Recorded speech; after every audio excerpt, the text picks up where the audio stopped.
this to the end of it. We are live. It doesn't actually chime anymore.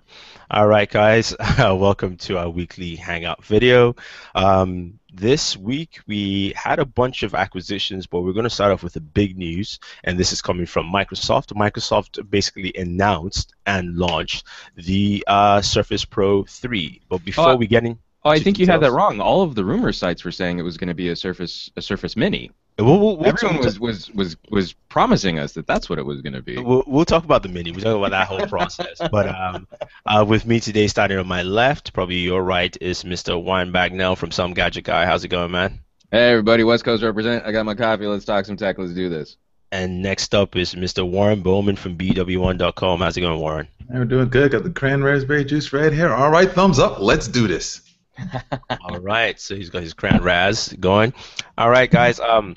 Yes, Tuesday was Microsoft's big event, and we heard word that it was going to be the Surface Mini. We thought it was the Mini. All indications were the Mini, but once Panos Panea got on stage, he showcased the Surface Pro 3.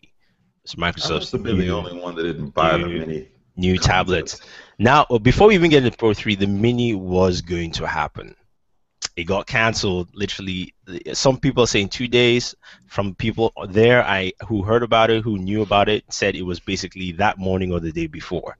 So the Mini was going to be there. It's just that according to the sources, it's basically there was not enough pizzazz, and also they're talking about also releasing that in conjunction with what do you call it again? Office, Metro style Office, because of course on a 7-inch tablet it makes more sense to do that. Yeah. So it looks like they canned the Mini right before launch of the device, which I think kind of makes sense, because if you watch the press conference, they went to a lot of details in the Pro that they shouldn't have, and they didn't really need to. Just because it looks like they were trying to fill out some space for some of the things. Like it was almost should have been the Mini, and then hey, look, we have a new Pro. Kind of like. I think there's probably some software options that probably weren't quite ready yet either, that were probably supposed to belong within there that they just didn't have in there. So what's it, Pano, right? Yeah. I don't know. Panos. He needs to do all these product demonstrations, because for some reason he rambles like Mark Zuckerberg, but you listen to him.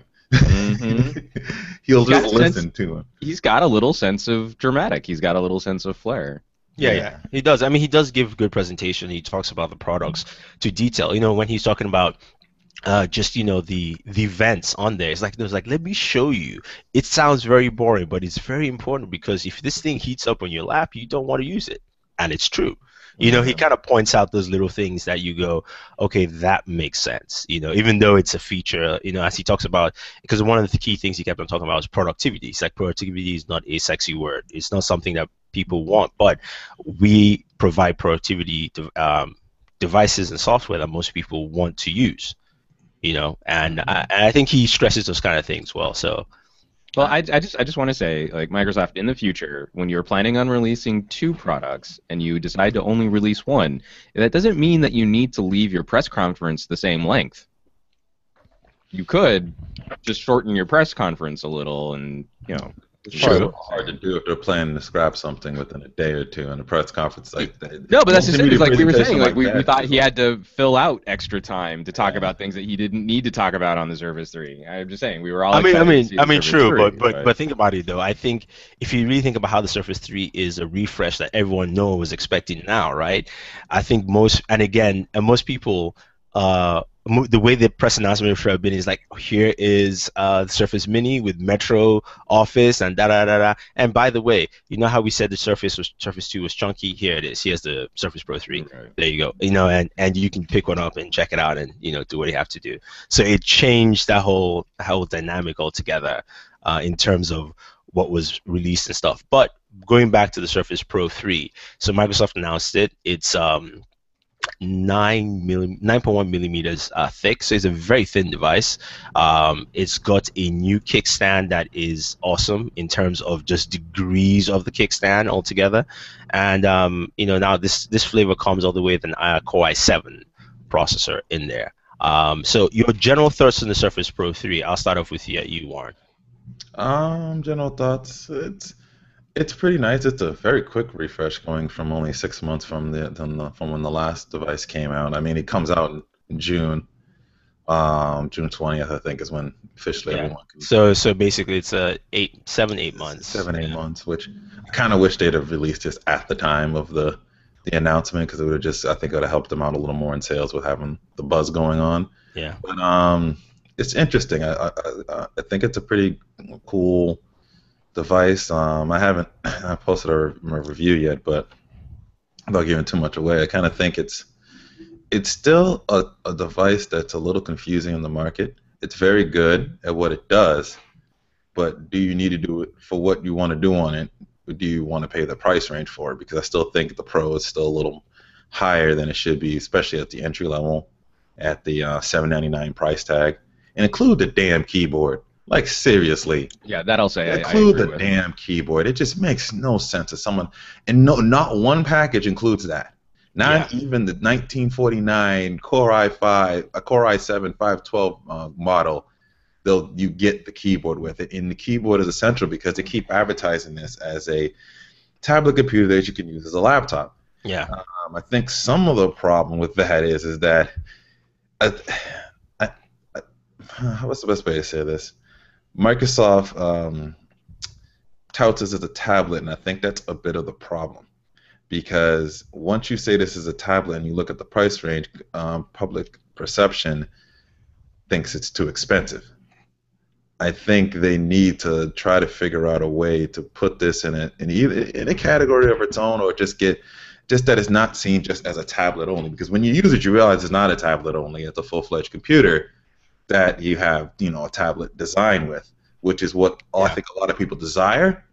But I think in this game, when you say the term tablet, there's a certain price range and thought process with that. And I think with the Surface Pro, it's not blending into that very well. Okay. How about you, Juan? I'm going to respectfully disagree with Warren to a point. I think there's a certain part of the tablet buying community who, when they're shopping some kind of slate, they're going to stop at like $200, $300, something like that. And this is the same argument I made when we were talking about previous Surfaces and the Nokia 2520, for example, where from a specs perspective, there's going to be a segment of the fanboy audience who can't see around, well, it's got the same processor as this, so it should cost the same as everything else that has the same processor as this. And I'm not saying that that's the argument that Warren's trying to make. But when you compare the entry-level Surface Pro 3 to the 64 gigabyte iPad, it's a $100 deficit. The 64 gigabyte iPad is going to cost you $700, whereas the entry level Surface Pro 3 is going to cost you $800. Then you can flip that argument and you can look at the 13-inch MacBook Air. Yeah. Where the 13-inch MacBook Air is going to cost you $1,000, and the starting price for the Surface Pro 3 with a keyboard, even if you add the keyboard, is going to be about $100 less than the MacBook Air. So I think their pricing is right where it needs to be. For the R&D on the hinge, for the injection molded magnesium, for the redesigned cooling system, for the higher resolution screen, the larger screen, the thinner form factor, and they get that marketing bullet point of saying it's the thinnest core processor device ever made, which kind of steals some thunder from Apple, because Apple used to say things like that about the MacBook Air. I think it's one of those things like where tech bloggers and where people like us can continue this narrative of it's like, I think it's too expensive. I start to question it's too expensive compared to what? Because there's nothing else like it. And if we want to compare it to other 12-inch tablets, then we can compare it to the Samsung 12. I mean, like the Note, the Galaxy Pro 12.2, Pro 12.2, yeah. And the Note 12.2 is only $50 less than a full-fledged Windows 8 computer to start. And so that to me, I think, really does speak to the fact that Microsoft does understand. I mean, we can talk about whether or not they're giving up on the consumer market. They don't have a competitor for the Nexus 7, and that's kind of a bummer. But when it comes to comparable products, this is right where it needs to be. They just need to get better about their marketing. And that's the biggest problem we've always had with Microsoft, is getting out ahead of the narrative. Because the narrative right now is, oh, it's really expensive for a tablet, minus any comparison to other tablets. But I think the problem is that Microsoft compared this not against a tablet. They compared this against a MacBook Air, which is a laptop. Now you're trying to say, well, laptop versus tablet. Well, what are you? During their press conference, he held up an iPad at one point, and he held up a MacBook Air a lot. So I agree there. But I think the narrative that he was trying to do, and this is what I agree with Panos Panay, but he didn't do it well, was the comparison between having to buy a tablet and a laptop. And that was what his big stink was at the beginning of the press conference. Yeah. 96% of all tablet owners still own some kind of laptop or desktop computer. And this, when you compare the Surface Pro 3 to the purchase of an iPad and a MacBook Air, well, don't you come out way ahead, even if you have to buy the keyboard. But I'm sorry, go ahead. When he brought that statistic up, that's interesting that 96% of the people still use that. How do people view tablets? Do people view tablets as something that they want to do work on, or is it truthfully they understand it's media consumption, and that's what, when you say tablet, you think consumption? And See, that's the thing that's tricky though, because a lot of people do view it as media consumption, but this is what always happens with everyone who owns a tablet. You get some work email, you get something you want to do more work on, then you have to drop your iPad and then go to your laptop or your computer.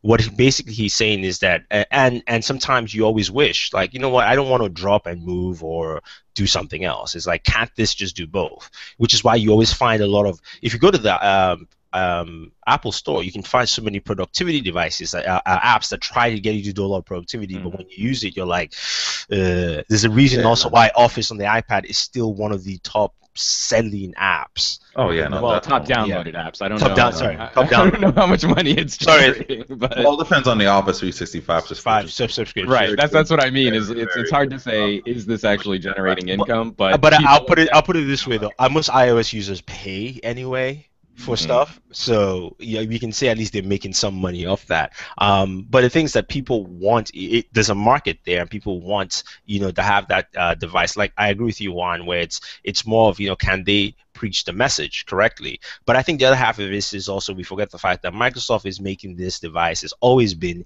a Nexus-like device. This truly is not meant to take over the market. It really is. They can't piss off their partners. They cannot piss off the partners. And even listening to Sam's little quick soundbite from the CEO Satya Nadella, he basically talked about these services. He talked about OneNote, OneDrive, and how that comes together and basically saying that we're trying to push this in a package and show people almost like this is a package. So as an OEM, Lenovo, you've made the yoga, make something cool, make another cool stuff. Dell, step up to the plate. HP, get off your ass and do something, Right.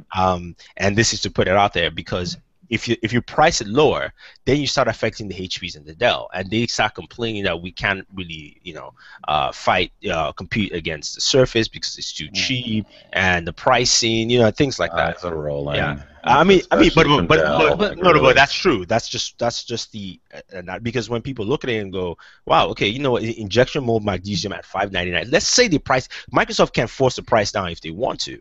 They can subsidize it. They can subsidize and take the bite. If they started at $599, everybody was like, oh yeah. One thing I do agree is that they should include the keyboard, like especially at a certain price tier, at least to say, fine, when you get to that Core i5 with 256 gigs of storage, 8 gigs of RAM, just throw in the keyboard in there at that price. So, then it kind of makes, at least you set in a nice solid tier. If it's going to be called a Pro, I would assume people are going to use it as a professional device to basically do productivity. Why don't you just throw in the keyboard for every Pro? Yeah. Or at least like the touch keyboard, just to sort of demonstrate why you should get the type keyboard. Yeah, no, definitely. Definitely, they should put that. That was a good dig.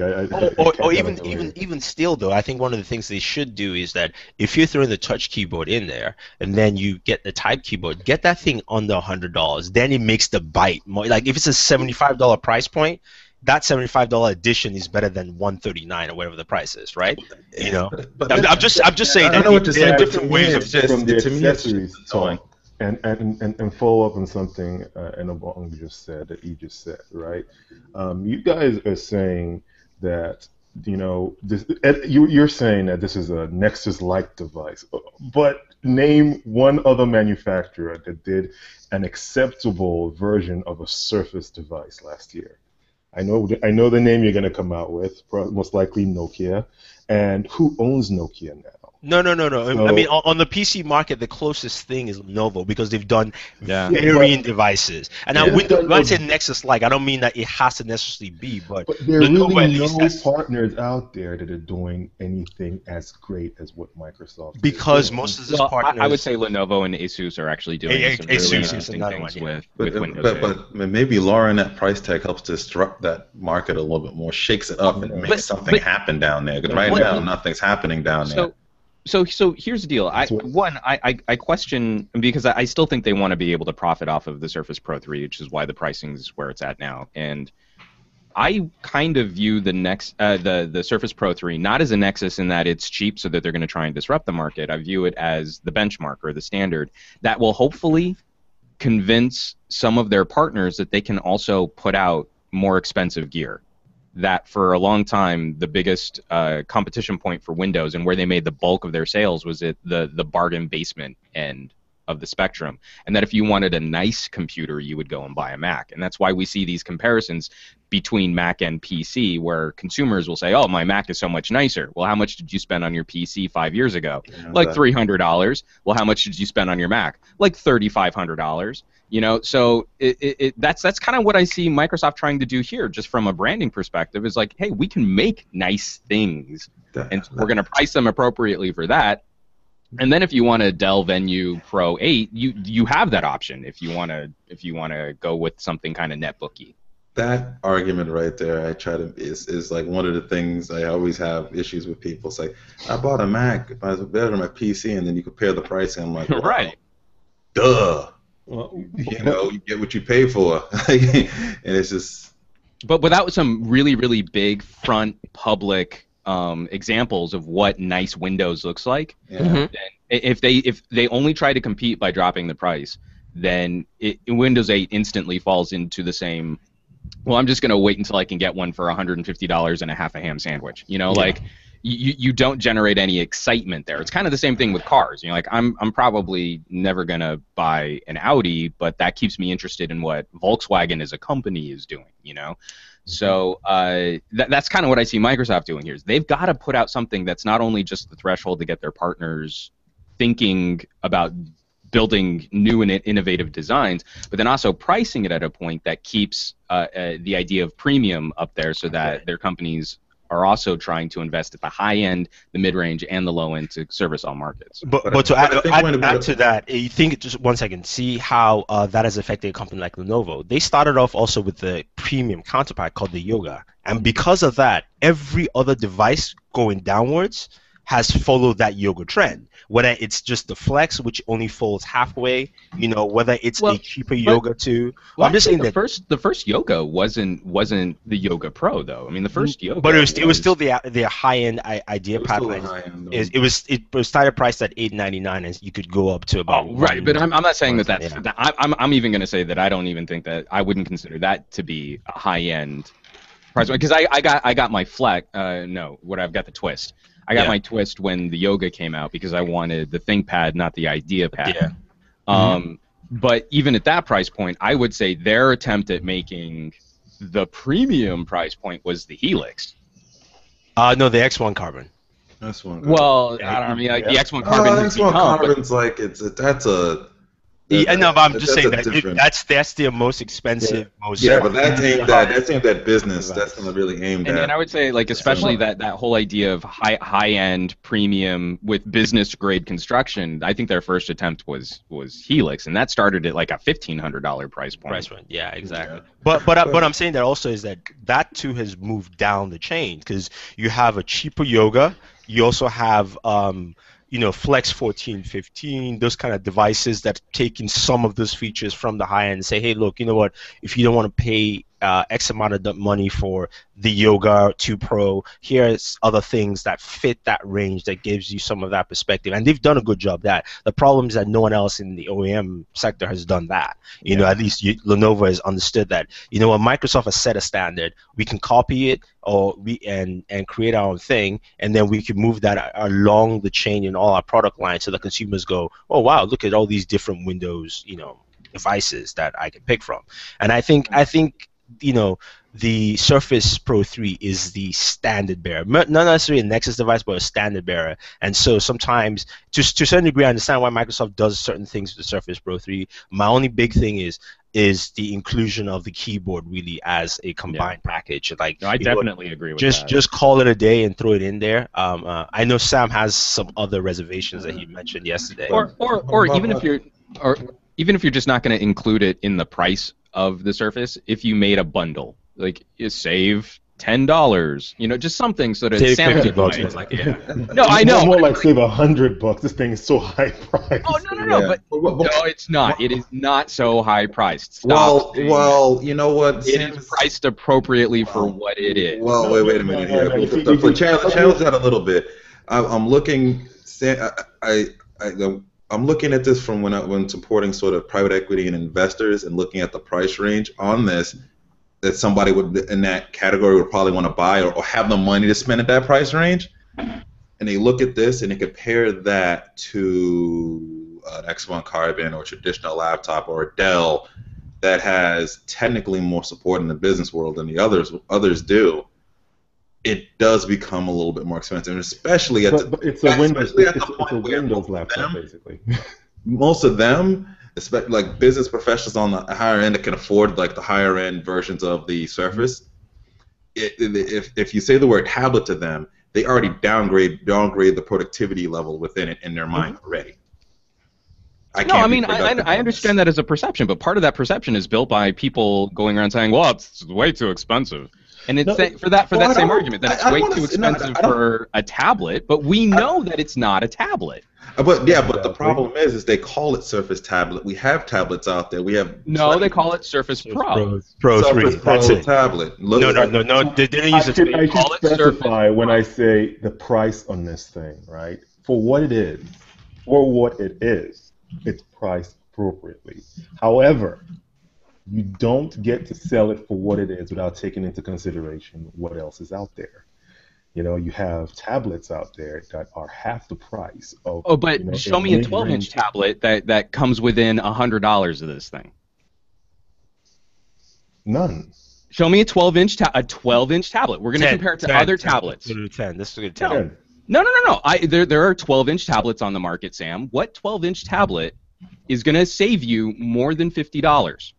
Up right here, they say it on their one website. The new 12-inch Surface Pro 3 is a tablet that can replace your laptop. They say the word tablet within it. 12-inch tablet? I would know. Mostly 10-inch tablets I'm looking at. But even I know. You're looking at something that is not comparable to the Surface Pro 3. So what I'm saying is for what it is, like it is, a 12-inch tablet. Mm-hmm. No, it's not. Yes, it is. It is a 12. I'm gonna go with this tablet argument. Okay, it is a 12-inch tablet. You're arguing Warren's argument there. No. I'm not arguing. I'm actually arguing against. I'm not saying. For the sake of argument, I'm going to say that it's a tablet. I'm not saying it's a tablet at all. But you're saying you've got to compare it to other things out there, and what other things are. And it directly compares versus the MacBook on the website. Wait. In any consumer's mind right now. Right. In any consumer's mind right now. Right.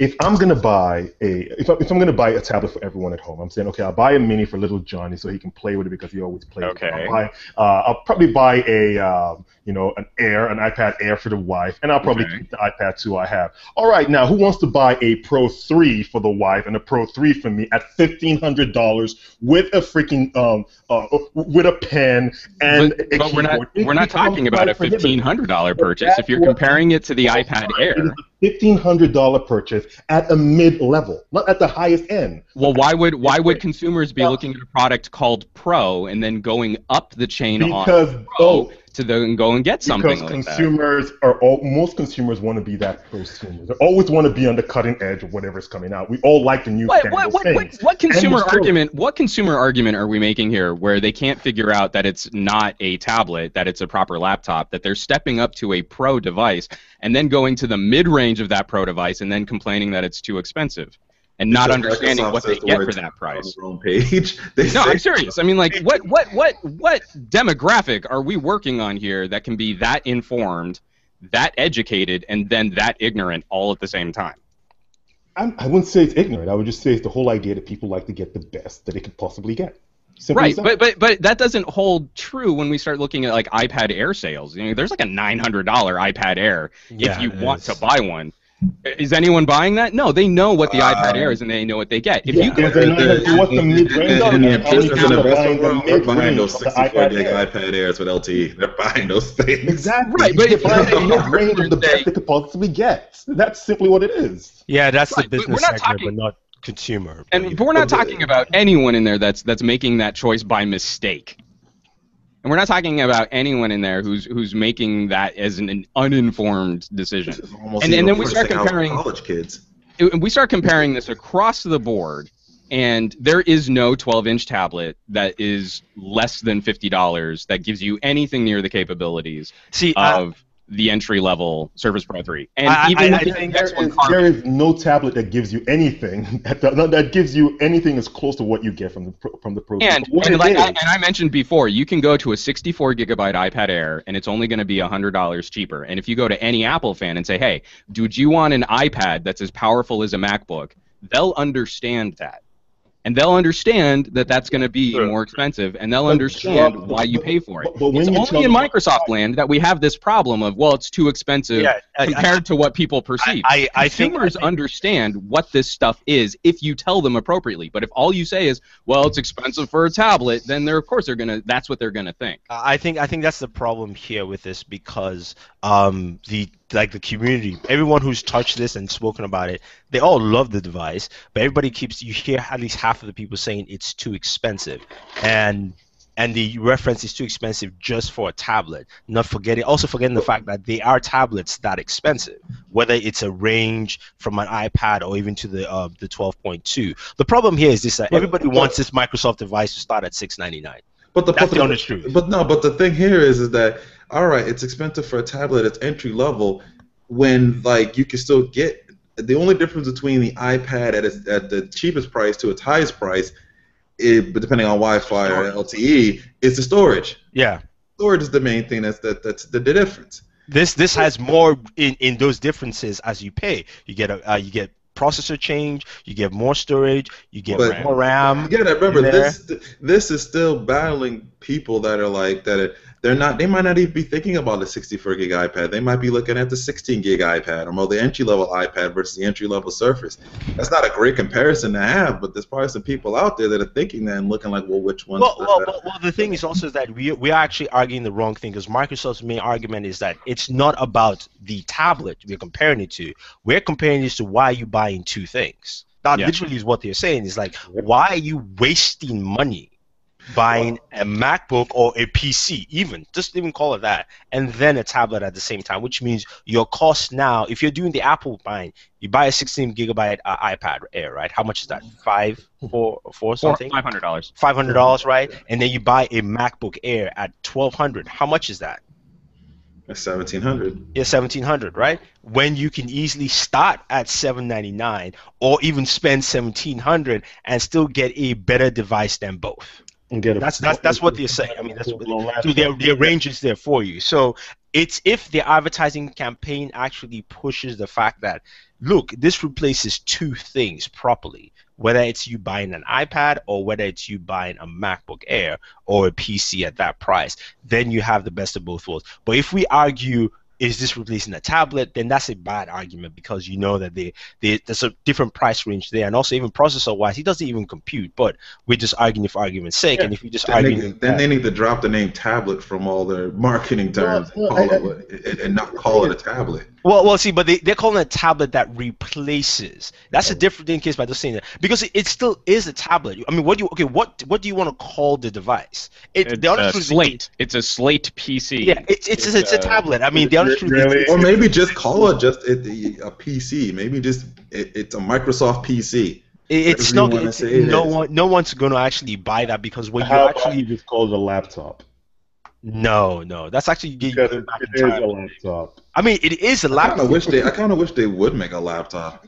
See, but see what they would do with that. The problem is that this is the problem when you face with convergence devices. Is that people you want to term it and you want to put it in a category when you have a convergence device. This is a proper convergence device, and the problem with that is that at the beginning of the stage of Microsoft or anybody pushing convergence devices, you're going to have the problem of terminology. What is this? Rather than it being, this is what it can do. Like, that's the difference here. And that's what everyone is facing. It's not a matter of whether it's good or bad or what it can do. It's almost like, how do we call it? Oh, you could have just called it the Surface, just like no one calls an iPad a tablet. It's calling an iPad. They could have coined the phrase but the Surface. first question people are going to ask is, and what is the Surface? Yeah, exactly. I mean, you need to answer that question. I still think Microsoft's biggest Achilles heel is they don't know how to talk to their customers. Well, yeah, but the thing is that they think they did a good job in the press conference simply because he kept on stressing how much of a laptop killer this is. Oh, I absolutely agree, and that he had an hour to do that. Now, how do you sum that up into it's a full-blown PC in a tablet, basically. It's a full-blown PC in a tablet. Right, a tablet that can replace your laptop. Yeah, that's exactly what that's what they just said on the website that Warren just read out. It's like, this is a tablet that can replace your laptop. Because you have to put it in terms of tablet because that's what's in the current narrative. Yeah. Vernacular, yeah. And I think that's the thing here, because if you look at the Surface Pro 3 as a device, it is that in-between device. It's not one of the two. It's that in between. I mean, technically, the Surface Pro really is. I mean, all tablets. Tablets are ASUS. What do you call this? What are those things again? That was $150 from ASUS. That was popular. Netbook. I mean, tablets are netbooks, but basically just shifting the motherboard to where the screen is. That's really it, and then you attach a keyboard. But that more. Exactly. But the thing is that the evolution of these kind of devices is we are. I mean, this is a good problem for Microsoft to have. We are having the argument, and most people are having the argument of, what do we call it? Not, is it good enough? Remember the first Surface and the Surface Pro 2 is it good enough? Now the argument is, what do we call it? Oh, this thing is beyond being good enough. It's actually it kind of solves a lot of problems I didn't like with the original Surface. Yeah, so we've gone past that, and it's now telling us, okay, what do we actually do with this device? Altogether. I mean, like, how do you actually call it? So I think they have a good start. It's they have a month now to form a proper marketing campaign to actually say, okay, this replaces your. They should have a couple ads where one is replacing your tablet, your laptop. Go against Samsung when Samsung said, the Galaxy Note Pro 12.1 has multitasking, and even Panos was like, this is true multitasking, not that little gimmick you guys have there. And then also go show the fact that somebody has to replace. I mean, a simple ad where a guy's using his tablet and he gets some work document, he drops that, and he has to pick up his laptop. And the guy with the Surface is still just working on, because he just flips it down and then drops his keyboard and he's gone.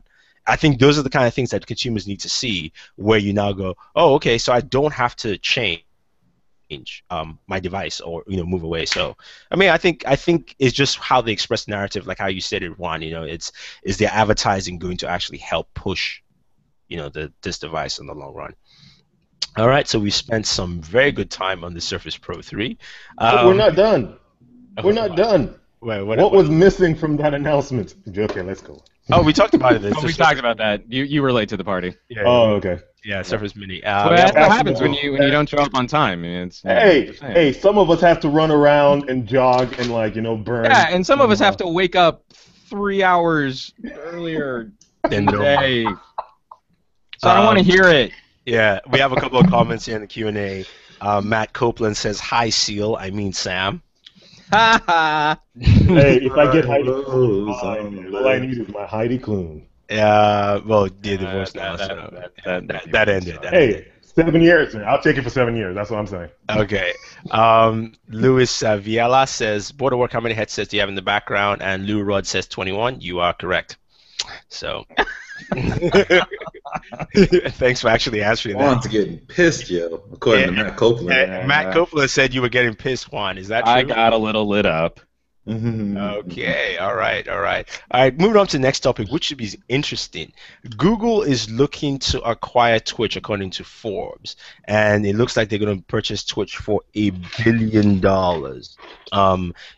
And this is very interesting. I didn't do any comments on this during the week, just because there's all that Microsoft stuff, but there's a lot of implications here. For one, Twitch will get money that they need to improve their services, because some of their streaming rates, it's better on the Xbox because Microsoft actually helped them to do that, but some of the streaming rates really drop down to very low levels if you're actually watching on the PS3. I know that for a fact. But anyway, $1 billion to buy Twitch. Now, I want to pose this out to you. Your thoughts. Do you think Google is the best company? Because there were other suitors in there. I think Facebook was one of them. Facebook, they wanted to just buy everything. Microsoft was another suitor for Twitch. And also, how do you think this is going to affect Twitch copyrights, especially with YouTube and all that stuff in gaming? So I'll start off with you, Juan. Juan or Warren? Juan, sorry. Oh, yeah, no. I think I'd say Warren. Well, I mean, because I'm kind of torn on it.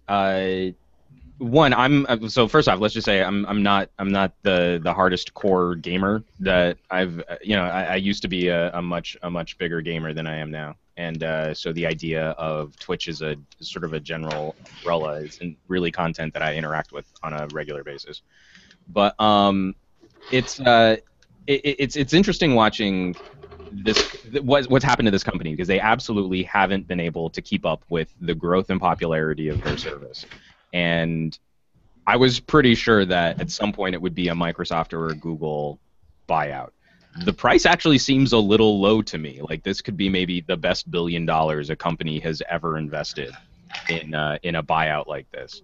So what I think will be interesting to see is how Google decides to play ball with other services like Xbox and PlayStation, what kind of streaming capabilities get added into the mix. And I don't think it's going to change much for copyright, because Google is pretty hands-off on those types of copyright requests. Gaming is a very... No. What I mean is they're hands-off in vetting it. So when a takedown request or when a copyright notice pops up, Google kind of does, okay, well, I guess it's probably true. You're guilty until proven innocent on YouTube. Yeah, exactly, but which is a problem that might affect a lot of people on Twitch. Right, and I know we've been moving that over. I don't think Google is gonna be apt to jump in on that. So whatever. Well, Twitch can be that department that deals with that. Well, that's what I mean. Is like whatever system or whatever licensing agreements or whatever partnerships that Twitch is able to maintain following the Google buyout, in the short term, I think it's going to stay the same. It'll depend on whether or not 2 years or 3 years from now Google tries a ham-fisted attempt at making it a proper part of YouTube, for example, or like how they tried to combine Google Plus and YouTube at one point. That'll be the big determining factor, and it's a very real possibility because it's Google and they'll want to profit off of something that they've invested in. But I don't see where immediately Google works any harder at policing stuff or getting involved in copyright disputes that they weren't involved in previously. I do think that this is a good buy for Google, because I think what they're going to end up eventually doing with it is they must have saw something in the numbers where they realized that the gaming community on YouTube was a very, very, very large community that profited a lot for them. And I think when that whole content thing came down back in November, and I think they started to see a little, probably maybe revenues dip or something like that in a segment, because I'm pretty sure they got all these segments broken down, and they know which ones make more than the others. And I'm pretty sure gaming made, especially playthroughs, walkthroughs, and any of that type of stuff, it's probably making a lot of revenue, a lot of chunk change from them. And they probably saw that significantly drop somewhere, and probably said to themselves, we could probably be making more if we can find a way to either make a service that does that or buy a service that does that, and then that fully manages that entire community in a way. Some way we can find a way to service that to get people back into YouTube, because the whole point of it is to keep people in YouTube. YouTube success is all relied on how much they stay on the website and how much they click through videos and they stay within the YouTube space and the YouTube era. I mean, not YouTube era, but the YouTube community, in other words. And quite frankly, there's a lot of gamers on YouTube that are they're going to complain a little bit at first, because gamers complain about everything. Any type of change they must whine and complain about. But if I think this gets integrated in, I think a lot of them are going to be happy, because they're going to be able to maintain the same audience for what they built on YouTube for the same live streaming videos that they're doing as well too. So I think it ends up being sort of a win-win, I think, when we go towards the end of it, when we finally get all this stuff together. Okay. How about you, Sam? Well, it's going to be interesting, I think, to find out if it's a case where Google cannot build a Twitch of their own. YouTube is already on almost every single platform out there, and YouTube is a very big way of gamers sharing their walkthrough videos, sharing their, their tutorials and things of that nature, or just basically for MMOs, builds and stuff of that nature. So YouTube already serves a huge portion of the gaming community, and they're also on consoles. So I don't know why it's almost why it would be impossible for YouTube to actually incorporate or build out a Twitch-like service. Now, given that, I'm beginning to think that maybe Twitch, the acquisition of Twitch, is maybe a kind of Google playing defense, so someone like Facebook or Microsoft doesn't get into their playground. I don't see why Google needs Twitch, but I see why Google doesn't want anyone else to have Twitch. I see why they do. I see that process too. Why they need Twitch, because I saw some of the stats recently of what Twitch does for streaming. It is huge. Yeah, it's pretty big. Some very huge numbers. The problem I think you have with Twitch, and we might not see Twitch fully integrated into YouTube, but I think eventually when you stream on Twitch, it will just automatically stream on your YouTube channel. Like that might be the most integration, but I don't think it'll be Twitch is chewed up into YouTube, because the problem with YouTube is that things can get lost in the shuffle on YouTube. Things really can get lost in the shuffle, and YouTube has Hangouts, and basically this is a streaming service we're using right now. There's so many people who do different things on streaming. They're streaming shows. There's our show here. There are different things that just streaming gaming on YouTube might get lost, really, because YouTube is so big on so many other levels that it makes no sense. Where Twitch is strictly for gaming, and think about also the ad revenue, right? You really want to chew up from there. That's another thing too. But whether it's playing defense to Microsoft, like even Microsoft too can look at it and go, fine, we could get our advertising network to make lots of money off Twitch. That's what everyone is thinking. Facebook, Microsoft, it's like there's a lot of money where you have ads running on the side banner or across the screen or whatever the case may be. So Google's going, that's an avenue for us to increase our revenue on YouTube. So we might as well get that before anyone else does, because you have it on consoles and you have that access into the console market, the PC market. Eventually Twitch streaming will be on mobile phones too. So you want to jump into that market and make sure you secure that, because it's a huge market on its own, because their volumes are so high for what they do as a small company. What I think the integration will look like will be very similar to how Hangouts work, where you go to hit your upload button and it's just another option, and it says you want to stream gaming using Twitch, and you click that, and then you can start a stream somehow, some way, or you have the app that starts it. But the big thing is like you said, I don't think it'll be like this full integration, but I think you'll see a logo that says powered by or streamed by Twitch somewhere within the video, to just acknowledge it that it's a different service, but you're still watching it through that YouTube window where they can push ads to it. Yeah. You're going to say something, Juan? And I was just going to say, at a much larger sort of a global level, YouTube is starting to have a perception problem with any communities which share video content which might be considered fair use from a legal perspective. Like, for example, the movie community on YouTube is is cooling. It's not cold, obviously. Tons of people talk about movies on YouTube. Yeah. But if you do a movie review show that's similar to At the Movies or, like Siskel and Ebert, you're instantly going to be hit with takedown requests. You're instantly going to have your videos pulled. And you're not allowed to run advertising on that because you'll have too many copyright strikes against you. So what is the incentive to produce that show if you can't get any kind of advertising revenue? And you have to do a lot of editing. It's a lot of work to produce a show like that on YouTube. And so you're going to go to some other avenue, or you're just not going to do movie chat like that. So you end up with lower quality shows where you just sort of two talking heads talking about the movie, and that's not as much fun for someone who's maybe going to try and do something somewhat ambitious. So, I mean, that's very true. I mean, the reason I do the reviews as a hangout is to save me from any kind of copyright issues. Because but I mean, like, if you wanted to do a really in-depth movie discussion show on TV where they don't have to get any they don't have to pay for any of the clips, they don't have to get any approval, it's fair use because they're talking about the movie. They can just run whatever parts of the trailer they want to do, or as long as they're not betraying, like giving away major spoilers and stuff like that.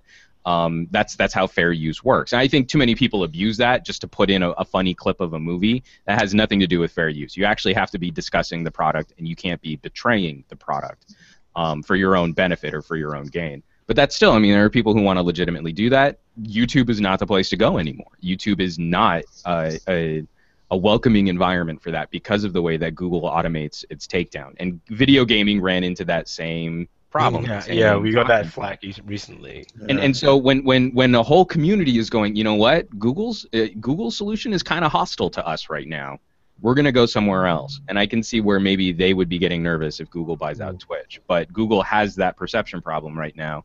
And if they're, like E was saying, if their revenues drop a little bit, they're scrambling to come up with some kind of solution. And I think that goes to my point when I was talking about when I was saying, like, I think back when the Content ID hit back in November, December, they saw something drop. And I think this Twitch purchase is sort of one of the reactions to that. Yeah, it might be. It might be. I mean, and also, again, it is also playing defense, too, because you know that Facebook wants to get it. Facebook is expanding into the gaming atmosphere. You buy Oculus Rift, you buy Twitch in there. That helps expand that gaming empire for them. And then Microsoft is another big player, which, of course, it would make sense for them to try and buy Twitch also. So, I mean, I think it's a mixture of both, a mixture of, revenue, increasing revenue stream, finding something that helps replace a service that you sort of lost a bit from on YouTube, and then also just making sure you're showing up ground with competitors in terms of Facebook and Microsoft looking to buy out some of these kind of companies. So it definitely makes sense. Next up, another rumor about companies buying other companies. AT&T is looking to pick up DirectTV for $48.5 billion, I think, something like that. So guys, thoughts?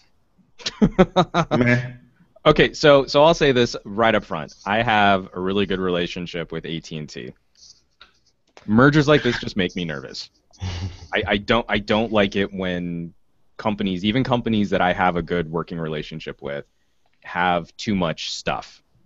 And especially tricky is AT&T has sort of a genetic sense memory of divestiture. When they broke up Ma and Pa Bell. So I'm sure it's a great business move for them, and I hope it doesn't affect service for Dish or AT&T subscribers negatively or cause prices to rise in areas because there's technically less competition. But as a general rule, I'm always going to want more competition, not less. Okay. How about you, Sam? I don't use Dish, never have, or DirectTV, and AT&T to me is just a cell phone provider. So I just I don't know why I would want to see both of them merge in any way, shape, or form. Does that give AT&T some kind of broader spectrum for delivering better calls to me? I don't think so. Are they going to get into the TV business? Maybe. No, they are. Uverse. Uverse. Uverse. Yeah. So I don't get Uverse. I'm in New York. I get Time Warner. Mm-hmm. Yeah, so it's like, okay, doesn't bother me much, but well, good on them for trying to get that. I think DirecTV has that NFL package. Yeah, that's one of the things. Good on them for trying to get that. So that's one of the things that the talk is that AT&T wants to get that DirecTV NFL package, which is huge deal. I mean, that's the one thing that's keeping DirecTV alive, is the NFL package, especially when you move from state to state, and you want to watch your NFL games. That's the easiest way to do it. There's been a lot of talks with the NFL really trying to break that out and kind of do their own thing with that, and not so much have it tied to DirecTV. They've been sort of like, I think, with the dabbling of the NFL Network that they're making, and which is now I think free for everyone. Beforehand it was kind of behind a package, but I think everyone can get it now. It's going to be free this fall for every cable subscriber. But I think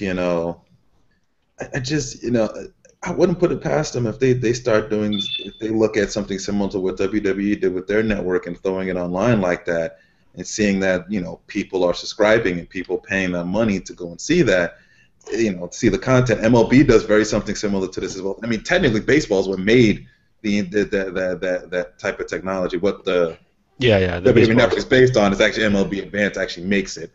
But which is very weird that MLB has like some of the most advanced technology. Well, I mean, they have so many games. The best way to capitalize on it. Yeah, no, it's just irony in the fact that they have some of the most advanced technology out of any other four sports that barely use any of it in the actual game itself. Oh, okay. Yeah, if you watch baseball, you get that. But like I could see them doing the same thing and not wanting to have a middleman in DirecTV to deal with that, especially if you can get an app and throw it on the TV. You spend $10 or $20 a month, you get all the NFL games. Well, the problem is how long is their contract with the DirecTV, NFL, and what are the details of that? I mean, if NFL wants to get out of it, they can, and if they're at a high point where they're making a ton of money, if they need to throw something at it to get rid of it, they would. I think this AT&T deal is interesting because I'm wondering if that affects that contract to where they can get out of that, or they can make a change, or they have sort of a settlement, and they make the NFL. They already have the NFL Network. They already had the NFL app. They already pretty much have that, but just really making that subscription service where you spend $10 or $20 a month, and you buy a season package maybe, and you can get all the games, any team you want to watch, any game you want to watch. And it's right there for you, and they can sell direct advertising through it. They can make deals. It's just like I really see them going in that direction. So I'm not sure if AT&T. I guess I'm hopefully for AT&T's sake that they see something in this DirecTV deal that NFL package stays there, because that's probably a huge part of the reason why they're even buying this thing to begin with. So if they can make that happen. If that NFL deal stays, but I don't know. I mean, it's just I see them really going their own way, especially with what they want to do with how many games, how they want to broadcast things, and especially with the success of like I said, the WWE Network. But don't listen to analysts that are sitting there telling you that it's not successful. It actually really is, or how many subscribers that they're pushing out, and you're seeing that people are willing to do that. And who's preventing someone else from doing the next sports network to do that? Anybody? Anybody? Let's go ahead in here. I don't think there's much news about that whole DirecTV purchase. I don't think that. No, I think there's a lot of business news, and I think there are a lot of business implications. But until we see how this is actually executed, that's sort of the bummer. Is when you merge two companies this large, it's pure speculation until the companies actually start merging. And so we don't know if it's going to actually be good for consumers. We don't know how it's going to impact all of those business and licensing deals, and we just have to wait. And it's either the business deal goes through and then we wait a year and then we see what actually happens, or based on the fears of what could happen, you shut the business deal down. And so, like in the example of Time Warner Comcast, I really hope they shut that deal down. The AT&T buying an almost equally large company to merge into themselves, I'm really nervous, but I don't know what their end game is for combining those services and for, is it, I mean, like we've all been saying, is it to improve their own stuff? Is it based on the licensing deals with sports? Is it, what do you do? The interesting thing is, with DirecTV customers, who they get internet through? I think they get satellite internet. I think they do satellite internet. Which is forward. Yeah, so this will help DirecTV customers because AT&T can bring better internet service for them. And in some areas, it's also some weird combination of partnerships with DSL providers. And things like that. So. Especially Verizon. Yeah. Verizon, it's Verizon and Dish does that a whole lot too. And yeah, I mean, it would be interesting to see because, with these partners chewing up, like I would rather see DirecTV and Dish combine and try and at least form a better satellite network. Dude, that'll just turn into SiriusXM radio. Yeah, that'll just turn into that. Yeah, I know. Nobody gets it. We have a couple of comments here in the Q&A that I actually completely missed. Let's see. We have one here from Marcos Antonio. I don't speak English, Google Translator. A big hug and good morning to you all. Marcos Antonio from Santos City in Brazil. How's it going, Marcos? How's the train system? Brazil. What do you mean, how's the train system? There's a video out there of the train system, I think in Rio, being clogged so badly. There are like hundreds of thousands of people trying to get out of it. It's a jarring image. I just put it that way. It's a jarring image. Okay. And then we have one from Matt Copeland says AT&T has an awesome TV service that uses fiber optics, so I don't see why they will want to get a satellite company. Satellite, they got better deals, and honestly, probably for some of the contracts. Probably for some of the contracts too, like Bedino, because I know Dish has a couple of services that contract deals that they have with different companies, so that might be the case. Yeah. And I also think it's because of, like we were just saying, you can't get Uverse in New York. Well, now if AT&T owns the satellite provider, they have a solution for offering services to people where Uverse can't go yet. So maybe hopefully that's an option for Time Warner people, because I feel bad for them. And it's like I almost want this horrendous this Sam is little Comcast and Time Warner to come together just so Sam could have some decent internet. Don't. You can enjoy what the rest of us get. Yeah, as a Time Warner subscriber in LA, I'm with you. I get package shaped the hell out of everything. It's just. Lou Rod says Google and Facebook are battling to be the Skynet of this era, referring to the acquisition of Twitch. NSA is Skynet. We already have that. You can't. Yes. I was waiting for who said that. NSA, Skynet. Awesome. Let's see. And then let's see again. Marcos Antonio. With the acquisition of Boston Dynamics and that dog robot thing, Google might have an upper hand. Just thinking. Yeah. Google might be Skynet. We have two Skynets, and they watch us at all times. Keeps me safe. Mm-hmm. They know what I'm doing. Nothing illegal. Actually, not two, three, technically, because it's Facebook, NSA, and Google. They keep me from having bad thoughts, and who knows what kind of crazy thoughts I'll have. This is the new this is the new Prism thing. That's what it is. Facebook, Google, and NSA. It's the new Triforce Prism of Skynet that flies in the air and watches everything we do. And then we have Wayne Glasgow. Google has acquired a company called Quest Visual and its top translator app called WordLens. I guess he was referring to Marcos with his translator that he was using. Marcos also says Google and Facebook and other companies are wanting to put their hands on them. Kind of a monopoly where in the end times. Well, I agree on the monopoly aspect. These companies are eating up companies left and right altogether. So that's what happens when you do what happened to the economy during the Bush administration. I think we're seeing a big. Those are the things that happen. Too. I think it's a time when all these companies are buying quite a lot because they have a lot of capital at hand, and you're buying instead of innovating with in-house or you're doing R&D in-house. It's a lot quicker and probably sometimes cheaper for them to just basically do acquisitions. It's like the $1 billion is $1 million of the late '90s. Everybody's buying something for $1 billion these days. So. Yeah, you can do it easily these days, and especially when you have companies that can now only grow to a certain size. Yeah, before being acquired. See, that's the thing I wanted to actually pose is that are we going to see a company grow from scratch anymore? I mean, like the last company to do that, technically it was Facebook, I guess. But before that it was Google, and it looks like it's further and further between where we see. 2008? That's a good question. Yeah, are we going to see any company like Facebook was truly the last company to grow small to big giant size. From the bottom, now they're here. Yeah, so who? Only dry line you'll never hear me say. Yeah.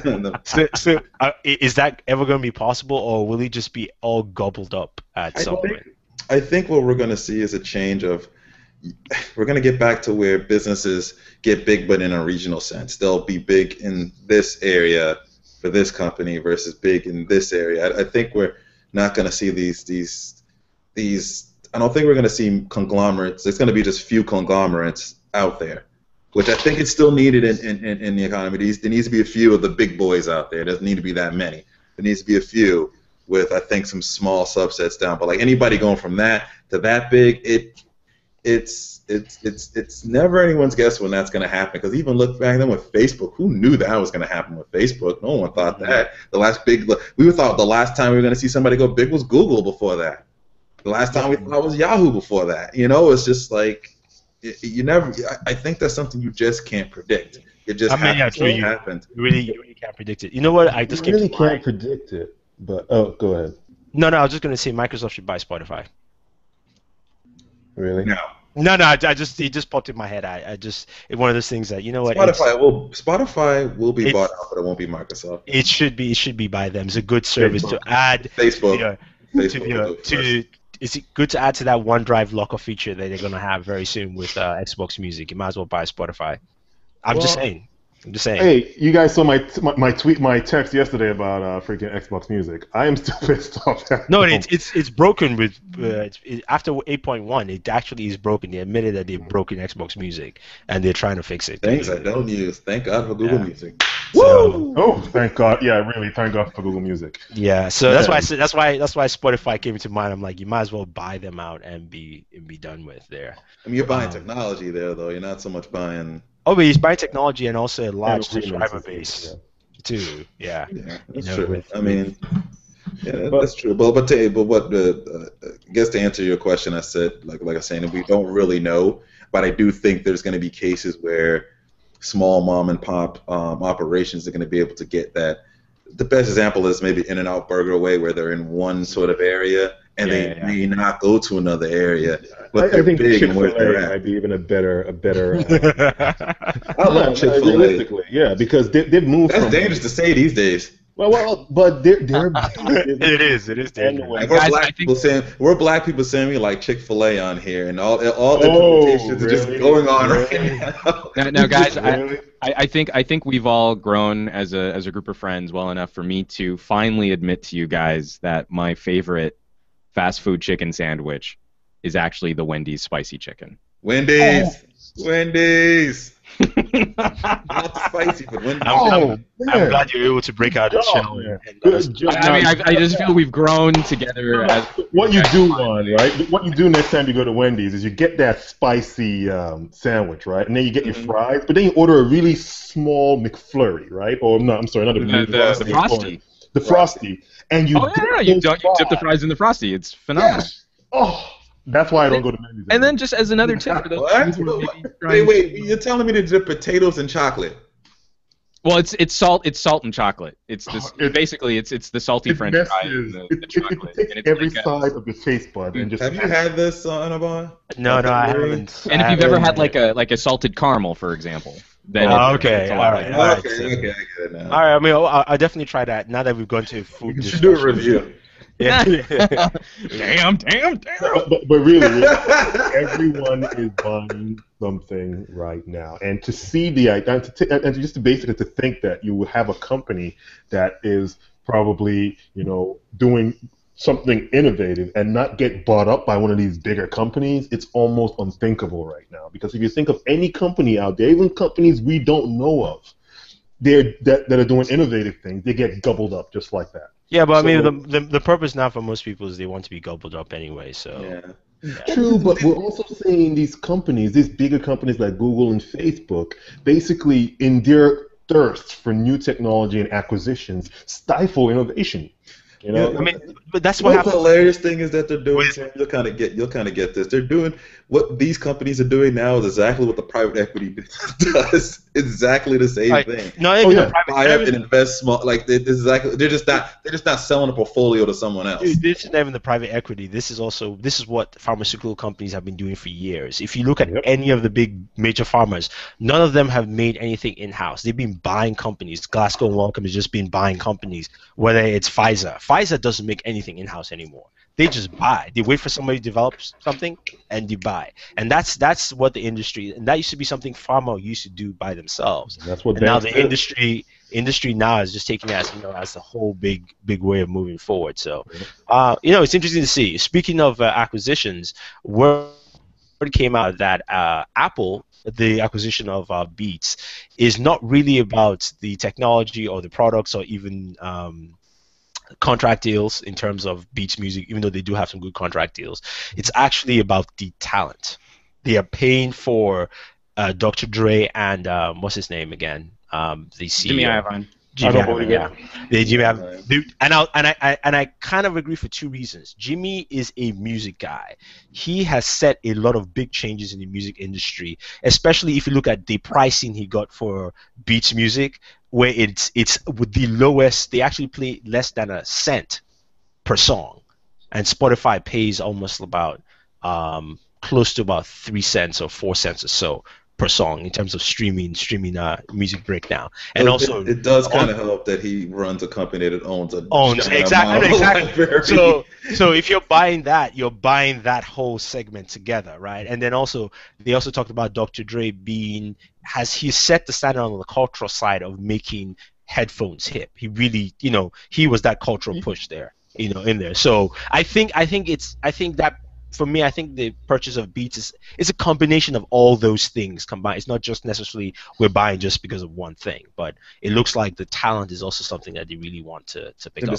They're include better in-ear headphones in the iPhone. Well, I get what you're saying with the talents, but man, what was it, like 3 billion 3.2? on just talents? No. Really? I mean, I think the company valuation is probably about a 1 billion company anyway. 1 to 1.5. You inflate it, that's 3 already. I mean, that's how all these If you deals want are the done, right? talent, then basically put them on the board somehow and not pay them 3.2 billion. I think it's a combination of all those things. I don't think it's just I necessarily think they also talent. they want better headphones than what they have now. They want to offer something that now when someone goes and buys an iDevice, they get, Some audio experience. the audio experience instead of going out and getting a third party. Now it stays within the Apple ecosystem. Yeah, I mean, it makes sense. You know how, Sam, you talked about there might be another Apple device, right? Yeah. That might be created. It makes sense when you bring in the talents, you bring in the recognition, right? And you bring in some of that audio technology in there, whether You know it's what? for a I new figured it out. device or even just for the iPhone or the iPad and Apple iAccessories. They're making the Apple Orb, and Dr. Dre is going to be the marketing guy on it. Okay. Okay. It's funny you mentioned that. Derek 11 says, what a better way to be cool than hire people who are already cool and popular. That's Just hire cool people. Yeah. And They need somebody to be on stage that can get enough presence to put on Apple headphones and look cool. And since Steve Jobs isn't around anymore to do it, they'll use Dre. Oh, just imagine Dre giving the keynotes. I mean, not even just Dre. I'm like, have you heard Ivan talk? I mean, he's very good at when he gives his press events. So I can see him doing a lot of things because there's no one in that Apple structure right now who can actually come out and talk about the products. The design guy, what's his name again? The chief design guy. He's very mellow. Is this Johnny Ives? Johnny Ives, yeah, he's a very mellow dude, so you can't bring him out there to do this kind of things. In part, I don't want to tag him too hard to this. I don't think it's because he's mellow. I've actually heard that he's got not a social anxiety, but like a stage fright issue. Oh, okay, yeah. And I mean, like, I can totally respect that. He's a design guy. He never intended to be any kind of public speaking figure. He wanted to make pretty gadgets, and Yeah. I can respect that. But that's also why they need someone who can go take the stage, who's going to be more inspiring than Tim Cook. Yeah, true. Because when you see Ives, you see him on video, right? It's always like a video. And he's sitting in the audience, so he could have taken the stage, but they always right. put him on video because that's where he's going to be more comfortable, and you get a better soundbite out of him. You get a better performance out of him. Yeah, true. So it does make sense because you're bringing those kind of people to you. I mean, again, you can't necessarily hire them or put on the board. Even put on the board doesn't make them do that. But when you acquire the company, and then you have all of them in there, then they will actually push those Apple products and things like that. So I think it's a mixture. It's just not one clear take because Beats at least provides some audio experience to Apple. Accessories. We all know how Beats accessories do very well. I mean, they're probably they make the most amount of money from headphones than anybody else in the market. And they're one of the youngest compared to other headphone companies, at least in terms of big or well-known headphone companies. So I think it's a combination, and it, in a business way, it makes sense. It's just that we don't know when this deal is going to be done completely. So who knows? And plus, I just heard that will.i.am was going to be making some money off this too, surprisingly. Huh. Yeah. I mean, yeah, it's on Engadget. I didn't. Do you have anything to do with Beats? He's an investor in there also. He's been doing anyone who's invested. That's kind of like saying, like out of like the hundreds of investors in Beats, will.i.am's also going to profit from this. Well, no. Yeah, they all are. They break down as talking about how will.i.am has been moving into technology. He has a lot of technology stuff that he's been working on, and the fact that he's transitioned himself, like compared to Dre, he's actually more technology involved than what Dr. Dre is, in terms of that musician going into a tech business aspect, so to speak. So it was just like a funny, interesting thing I saw. You can check it out. It's on Engadget if you guys want to check that out. Is he still going to put out that Instagram camera? I don't know. I don't know if he's going to come out. Let's see. Derek 11 says Beats isn't exactly the best headphone maker, but they are a popular brand, and that's part of what attracts Apple to buy Beats. Yeah, they need something cool. Yeah, they do. You definitely do. Anything else that we left out? Oh, AT&T Cricket is going as a budget line. AT&T bought Cricket last year, and now they're re-releasing as a budget carrier like Boost Mobile, technically. Freedom. Any thoughts quickly? Well, again, it's like watching AT&T sort of invest in prepaid services, I think makes a lot of sense too. It kind of goes hand in hand with what I've been saying about the phone market, is that the premier and mid-range markets are very well mature right now, and so if you're going to get new customers into the ecosystem, you have to look at entry-level services. You don't want to cheapen the AT&T brand, but you can look at strategic partnerships with Straight Talk. You can look at IO, which I think AT&T owns too, and then they bought out Cricket for very much the same reasons. You can sell a $100 phone to someone who didn't have one. Now you've got another customer who's paying for service in not a contract, but paying for service on a regular basis, and that's all cash. Okay. All right.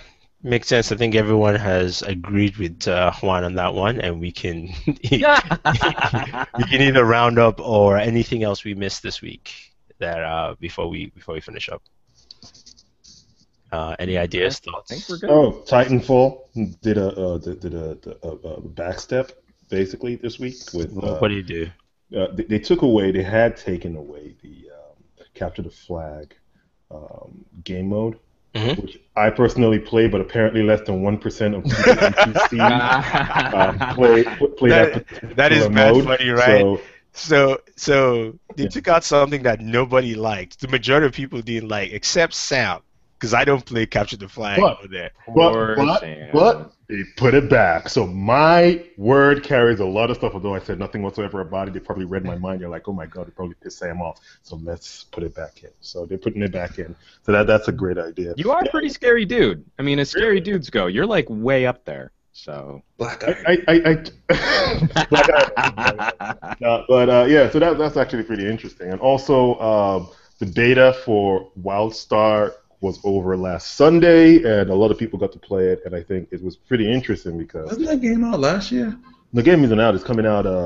I swore I saw that game last year. Maybe you just saw the WildStar what do you call it? Development for PAX. some time, yeah. Yeah. But the game is going to be released for 3 days early for the Lux guys on the 30th, and then on the 3rd is general release.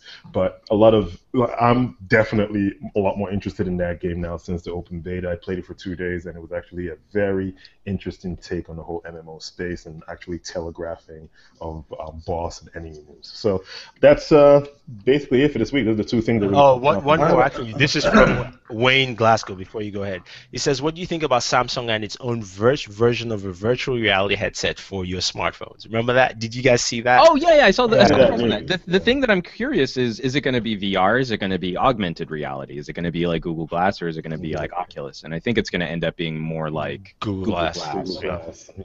And to that point, the thing that worries me is like I'm back on my talk after forcing myself to use the Gear 2 for 2 weeks, and my general fear is that they'll do the Samsung thing of making it way more complicated than it needs to be, packing in a bunch of features that aren't really conducive to that form factor or that experience, and that's what we'll end up with.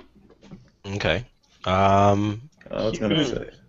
Sorry. Oh, go ahead. Warren, go ahead. What I thought was pretty cool this week was this is more on the geeky PC building side is that Lee and Lee the table, basically the computer desk that you build your computer in. Oh yes.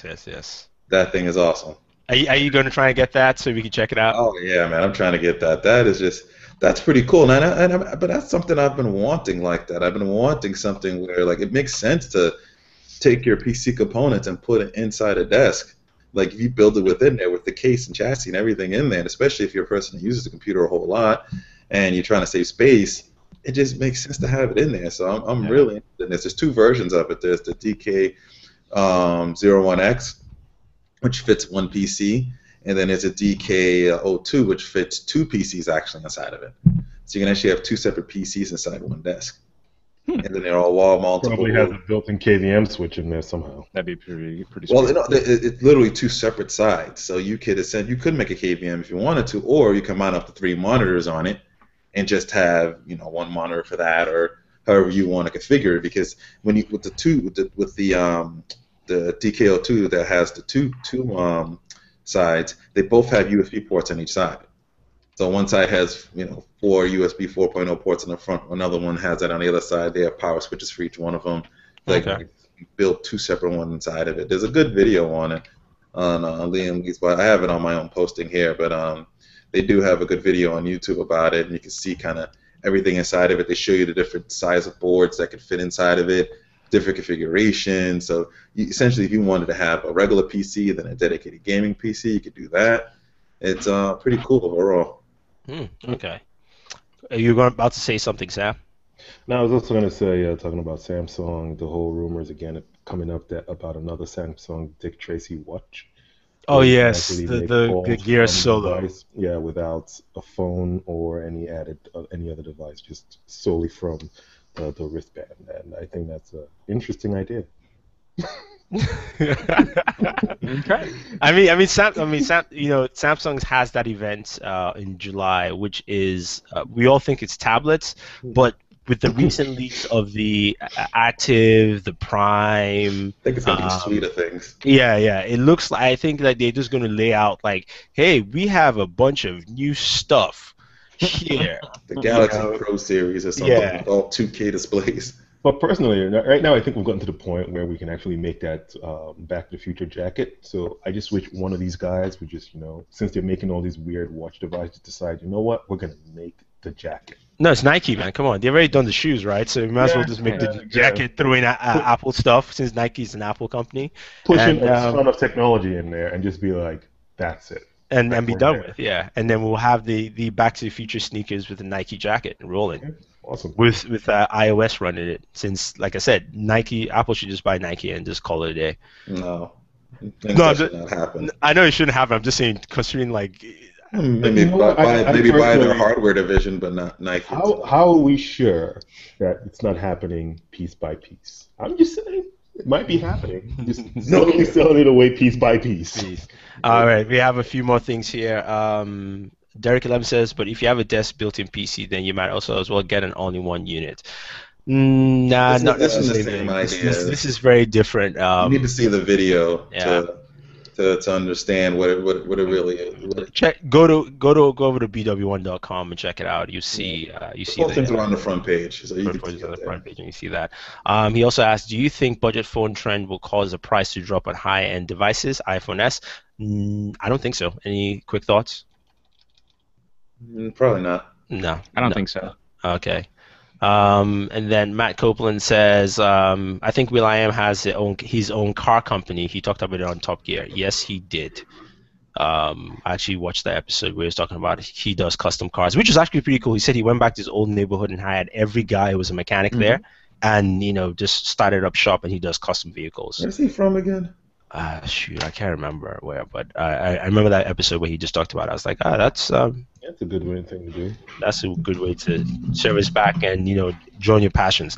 And then Lou Rod says X-Men made $36 million on opening day. Your thoughts? First of all, I can tell you it was Warren's thoughts. Warren said yes, it was going to happen. So kudos to Warren for that. Yeah. What X-Men? Yeah, X-Men doing well. Doing well. Yeah, it's going to do well. Sucking probably. Guardians of the Galaxy is going to be the #1 superhero film this year. It wasn't sucky though. I mean, I'm the biggest X-Men retractor man, completely. But I actually Colossus had an American accent. I was done when I saw it. No. Colossus does not talk in the movie. He says one word, which you just kind of go whatever, just keep moving. So so you don't hear Colossus in the movie. I think the actor just used his American accent. I mean, he's doing a burger commercial, so yes. All right, guys, and nothing else before we wrap up? I think we're good. Okay, cool. All right, thank you very much, guys, for checking out the show. Keep watching, leave your comments and questions. We'll definitely go back and check it out on the video. And I'll start with Warren on my right as we round up. Check out Mr. Warren Bowman at BW1.com. That is his Twitter handle there, and also there's BW1 on YouTube. Subscribe to his channel, check out all his stuff, and yeah, he has some very cool long form videos, just some nice steady stuff you can check out. So as he waves his fingers like Maleficent out there. Oh, jazz hands, my bad, sorry, jazz hands. Actually, those are spirit fingers. Jazz hands go from the wrist. Yeah, spirit fingers. Jazz hands. Thank you for the correction. And there is Mr. From a choreographer, I know. Mr. Juan Bagnell from Some Gadget Guy, the choreographer, the man with the smooth voice. You can check him out there. It's somegadgetguy.com is the website. Some Gadget Guy is the YouTube channel. Subscribe to his channel. Check out his videos. He's got videos and everything, some sound stuff, front-facing camera videos, comparisons, long-term reviews, you name it. It's there. Audio reviews, especially audio stuff. We don't do that. He does it. Seriously. I do it because you guys don't. No, from now on, like if somebody asks me or in the reviews when they go like, how's the speakers on this device? I'm like, go to Some Gadget Guy. It'd just be easier that way. And next up is Sam _man. You can check him out at Booredatwork.com, and it's also Booredatwork. His Twitter handle is _man, which is not on screen, but if you remember that. I can't get my lower third to work for some reason. That's Google Plus for you. I mean Google Hangouts. But follow him on Twitter, and also just check out his videos on our channel. And the channel is Bored at Work. That is our Twitter handle, Bored at Work. It's Bored at Work on YouTube. Subscribe to the channel.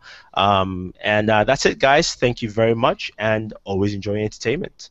Bam.